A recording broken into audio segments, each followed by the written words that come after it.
എല്ലാവർക്കും എൻ്റെ പുതിയൊരു വീഡിയോയിലോട്ട് സ്വാഗതം.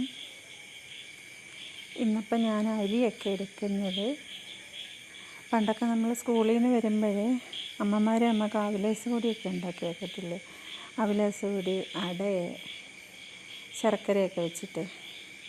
ഇന്നതുപോലെ ഞാൻ അരിയും വെച്ചിട്ട് നമ്മൾ അവിലേസ് പൊടി ഉണ്ടാക്കാൻ പോവാണ്.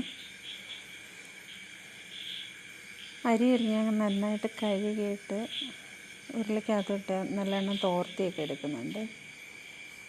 പണ്ട് നമ്മൾ ശർക്കരയും അതില്ലാത്തപ്പോൾ നമ്മൾ തേങ്ങയും പഞ്ചസാരയൊക്കെ വെച്ചിട്ട് മിക്സിയിൽ പൊടിച്ചെടുത്ത് നമ്മളിങ്ങനെ കാപ്പിയില കൂടി ഒക്കെ ഇട്ട് കഴിക്കുമായിരുന്നല്ലേ അല്ലേ.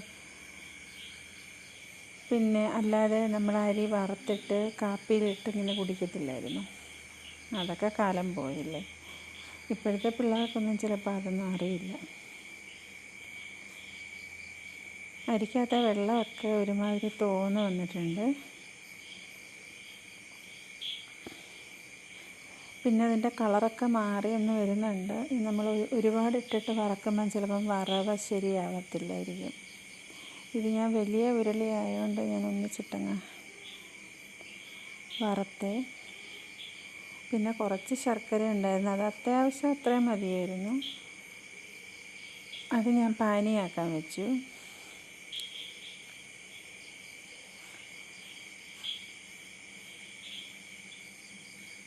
ഇതെല്ലാം നല്ലതായിട്ടൊന്ന് കളറൊക്കെ മാറി വറന്ന് വന്നിട്ടുണ്ട്.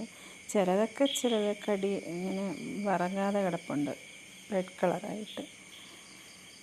അത് പൊടിക്കുമ്പോൾ അങ്ങ് ശരിയായിക്കോളും. ശർക്കരപ്പാനിയെല്ലാം റെഡിയായി വന്നിട്ടുണ്ട്.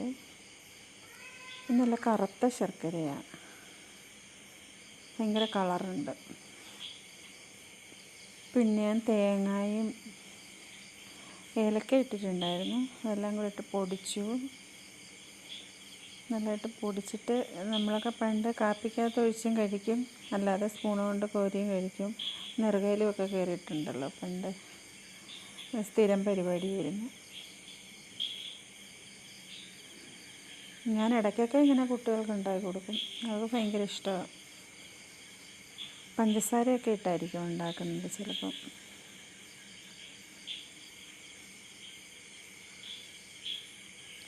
ഇടയ്ക്കൊക്കെ നല്ലതായിട്ട് കട്ടിക്ക് കിടപ്പുണ്ട്, അത് സാരമില്ല. പിന്നെ ശർക്കരപ്പാനിയൊക്കെ ഒഴിച്ചിട്ട് പക്ഷെ നല്ലതായിട്ട് കുറച്ച് ഞാൻ ഉണ്ട പിടിച്ചിട്ടിട്ടുണ്ട്. അത് ചൂടാറിയിട്ടാണ് ഉണ്ട കുറച്ച് പിടിച്ചത്, അന്നേരം അത് കുറച്ച് സെറ്റാവാനുണ്ടായിരുന്നു. ഇങ്ങനെ അവിലേസ് പൊടിയായിട്ട് കൊടുത്തു. അപ്പോൾ ഇന്നത്തെ വീഡിയോ ഇത്രയേ ഉള്ളൂ. Thank you.